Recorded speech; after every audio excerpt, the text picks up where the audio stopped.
umpisahan na po agad natin. Ito pong ating talakayan dito po sa nakita nating balita mga kababayan at video na may kaugnayan dito po kay Maharlika. Kasi kung matatandaan nyo noong mga nakaraang araw, may mga tao na binabanatan etong si Maharlika mga kababayan at meron po siyang isang tao na DDS mga kababayan na inaaway at may sinasabi pa nga etong si Maharlika na kung talagang mahal daw nung tao na yon, etong si dating Pangulong Duterte hindi daw po ipagkakalat ano po yung masela na parte ng katawan ni dating Pangulong Duterte mga kababayan sa ibang mga taga-suporta. So ngayon, medyo naintindihan natin mga kababayan nung nakita natin ito pong article na ito na kung saan ipinagtanggol ni Basti Duterte, ito pong hinihinala mga kababayan na girlfriend nito pong si dating Pangulong Duterte. So ngayon, pakinggan natin mga kababayan, etong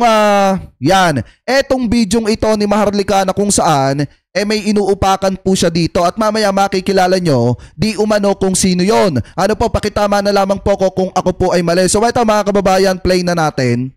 Sino-sino tinatawagan mo? Isa-isayin natin yung mga tinawagan mo. Hindi lang muna ngayon sabi ko, ayoko i-boast lahat. Nagpakawala siya ng pera sa dahig. Ang question natin, sino ang nagbigay sa'yo? Dahil kung... Wait lang ulitin natin. May sinasabi siya ditong pakampi-kampi ka pa kung sino-sino tinatawagan mo. Tapos may sinasabi pa siya na may isang tao na nagpakawala ng pera dyan po sa dahig the Netherlands nung nagpunta dyan mga kababayan. So ngayon, eto ulitin natin. Pakampi-kampi ka pa? Sino-sino tinatawagan mo? Isa-isayin natin yung mga tinawagan mo. Hindi lang muna ngayon sabi ko kasi serious to eh. Ayoko i-boast lahat. Nagpakawala siya ng pera sa dahig. Ang question natin, sino ang nagbigay sa'yo? Dahil kung mahal mo ang Duterte, hindi mo iti-take advantage, girl. Magpupunta ng pelikula na hindi ka nagpaalam o documentary.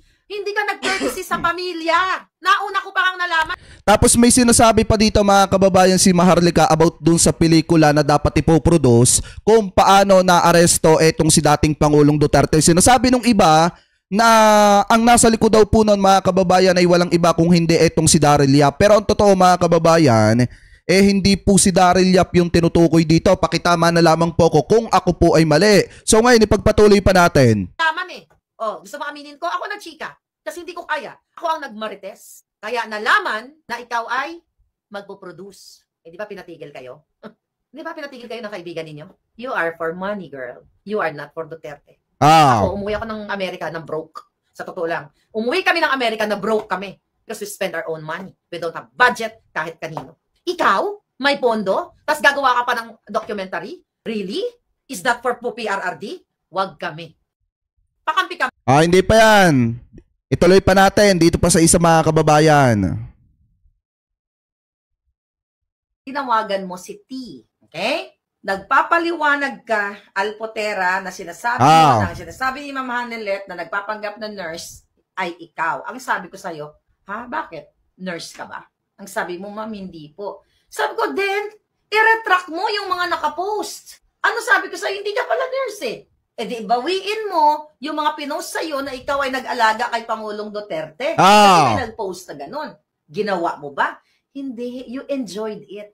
At ang gusto nyo pa, di ba? I-counter ko pa yung sarili kong vlog at ipagtanggol kita. Ayan mga kababayan ha. Tuloy pa natin. Sa mga Team Alpotera na okay lang sa kanila na yung kinakampihan nila na si Alpotera ay inilalako ang pagkatao ni Pangulong Duterte, hinubaran mo na si Pangulong Duterte, Alpotera. Bakit mo kailangan picturean ang private parts ng Pangulong Duterte at ilako sa mga kaibigan mo? Pero ano mga kababayan, eto alam nyo ba yung tinutukoy dito ni Maharlika mga kababayan? Yung si Alpotera, sinasabi nung iba, malapit na malapit daw kay dating Pangulong Duterte ito. Kasi nga, nagawang picturean yung private part ni dating Pangulong Duterte, tapos ipinagkakalat daw mga kababayan kung kani-kanino. Hindi naman yan magagawa ng isang tao, lalo na kung walang ugnayan kay dating Pangulong Duterte at kung hindi naging malapit mga kababayan kay dating Pangulong Duterte. So ngayon, ipagpatuloy pa natin. Tuloy pa natin. Pero kung totoong mahal nyo ang Pangulong Duterte na sinasabi ninyo, na yan na nga ang nangyayari sa kanya ngayon, okay? Kung gusto nyong suportahan si Alpotera, hindi okay lang, wala tayong magagawa dyan. Buhay nyo yan. Ayan. Ngayon mga kababayan, may lumabas kasi ng mga article ng silusan sa loob ng kampo ni dating Pangulong Duterte. So parang ang sinasabi dito mga kababayan, si Maharlika ay nagsiselos doon sa isang tao na di umano'y napakalapit kay dating Pangulong Duterte. Dahil kung matatandaan nyo kasi mga kababayan, may pumutok na balita na kung saan may isang tao po na pumunta ng Daheg at binisita po etong si dating Pangulong Duterte. Walang iba mga kababayan kung hindi di umano etong si Councilor mga kababayan ng Cagayan de Oro. Etong ang pangalan niya ay etong si Cagayan de Oro Councilor Joylyn Gerly Balaba mga kababayan. So ngayon, kung titingnan nyo, may lumabas kasing balita dito po sa Bilyonaryo News Channel na eto daw pong si Councilor at rumored girlfriend Balaba pinuntahan si former President PRRD sa Daheg mga kababayan. So ito, play muna natin. Sa ibang balita, talagang maraming nagmamahal kay FPRRD.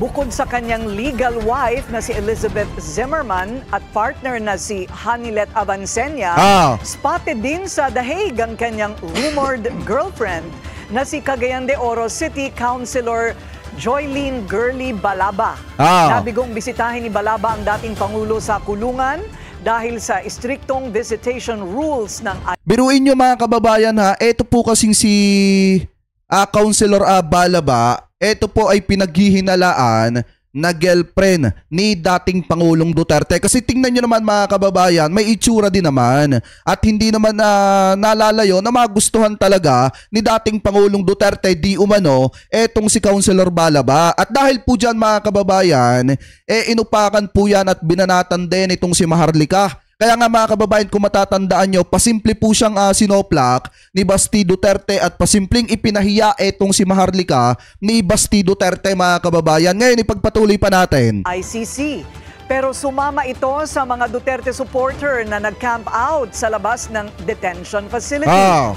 Dumala rin si Balaba sa birthday celebration ni VP Sara kung saan na-meet niya si Zimmerman. Inendorso ang bise o nang bise si Balaba noong midterm elections at tinawag pa itong mommy sa isang campaign rally. Ngayon mga kababayan, basahin natin yung nakita nating article. Kasi sa dami ng sinabi ni Maharlika na kesyo nagpapakampi pa daw, na kesyo kung sino-sino daw yung tinatawagan mga kababayan, na kesyo ipinagkakalat pa daw yung mga private part ni dating Pangulong Duterte at kung ano-ano pa mga kababayan na di umano nagpakawala pa nga daw ng pera. So ngayon kung sino man yung binabanggit doon, wala na tayong pakialam doon, pero maliliwanagan kayo mga kababayan dito po sa laman ng article galing po dito sa Abante TNT Tunay na Tabloidista. Sabi po dito mga kababayan, baste kumampe sa rumored GF ni Digong sa gitna ng bangayan ng DDS mga kababayan. So ngayon sabi po dito, eto daw, yan. Tila suportado ni Davao City Mayor Sebastian Basti Duterte si Cagayan de Oro Councilor Joylyn Gerly Balaba, rumored girlfriend ng kanyang amang si dating Pangulong Rodrigo Duterte. Sa isang Facebook post, ibinahagi ng alkalde ang video mula sa Bilyonaryo News Channel tampok ang pagbisita ni Balaba sa dating Pangulo sa ICC Detention Center sa Daheg, Netherlands. Saad sa caption mga kababayan, since Bisaya po ito ang babasahin na lamang po natin ay yung English. Sabi po dito, what I don't like are those who keep babbling nonsense mga kababayan. Sabi pa dito, tingin ng ilang netizen patama ito sa mga basher ni Balaba. Ibinahagi rin, eto daw. Ibinahagi rin kasi ng Duterte supporter na si Tio Moreno ang naturang video na nilagyan ng caption na buti pa si Gerly Balaba, friends ni BP Sara Duterte. Ang iba dyan, nga, sa gitna ito ng mga tirada ng vlogger na si Claire Contreras na mas kilalang online, na mas kilala sa online bilang Maharlika laban sa konsihala. Inakusahan ni Maharlika sa kanyang mga recent vlog ang mga supporter ni Balaba na bayarang kaalyado ni Senator Amy Marcos. So ngayon mga kababayan, ang tinutukoy kasi dito ni Maharlika kanina dun sa mga banat niya ay walang iba. Di umano kung hindi po itong si Balaba, ano po itong si Councilor Balaba na pinaghihinalaan na girlfriend ni dating Pangulong Duterte. Kita nyo, marami mga sinabi itong si Maharlika na kesyo ipinagkakalat daw yung tarugong itim ni dating Pangulong Duterte, na kesyo mga kababayan, nagpakawala daw ng napakaraming pera dyan po sa Dahig na Netherlands at kung ano-ano pa. Pero ano kaya ang pakiramdam ni Maharlika na yung mga taong ipinagtatanggol niya, hindi po siya kinampihan? Biruin nyo sa dami ng mga sinabi ni Maharlika laban dun sa pinaghihinalaan na girlfriend ni dating Pangulong Duterte, saglip na kampihan siya ni Mayor Basti Duterte kasi ipinagtatanggol niya etong si dating Pangulong Duterte. Ano nangyari? Mas kinampihan pa ni Basti Duterte yung isang taong pinaghihinalaan na girlfriend ni Duterte. Ano kaya ang pakiramdam mga kababayan ni Maharlika pagkatapos niyang ipagtanggol?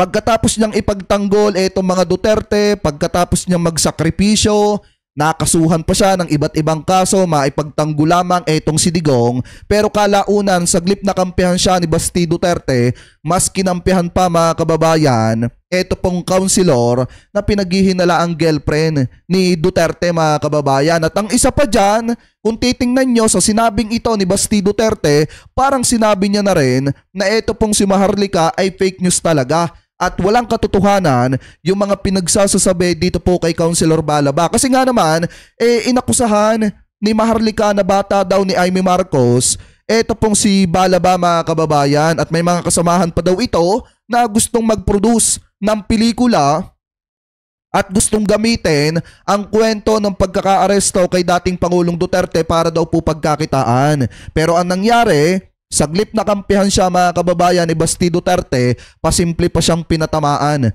Ano po sa isang Facebook post mismo nitong si Basti. Ano kaya ang pakiramdam ni Maharlika?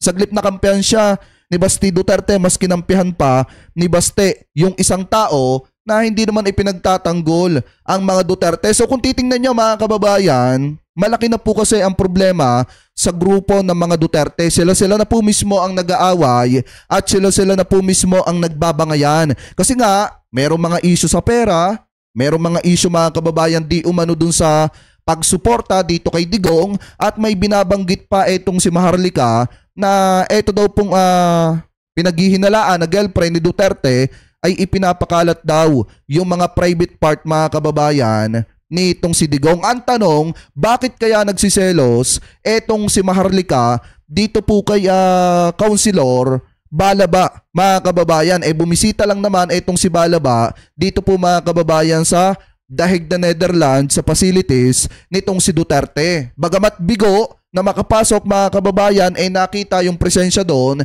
nitong si Councilor. So ngayon kung titingnan nyo mga kababayan, siguro kaya nagsiselos etong si Maharlika kasi etong si Basti Duterte, si Sara Duterte ay mas malapit kay Balaba kaysa po dito kay Maharlika. Si Maharlika tanggol ng tanggol pero hindi naman pinapansin ng mga Duterte. Kasi nga naman, sino ba naman mga kababayan ang papansin kay Maharlika kung ang tingin sa kanya ng mga Duterte ay pabigat lamang? Dahil sa dami ng mga kaso na kinakaharap nitong si Maharlika at mga fake news po na iniimbento at ginagawa po nito na wala naman pong katuturan. Kasi nga naman kung titingnan nyo mga kababayan, kahit siguro yung mga Duterte ay hindi na rin po naniniwala dito po sa mga pinagsasasabi nitong si Maharlika. Pero isa lamang po yung maliwanag sa atin na naintindihan natin mga kababayan sa mga sinasabi nitong si Maharlika, inakusahan niya etong si Councilor, di umano mga kababayan, Councilor Jerly,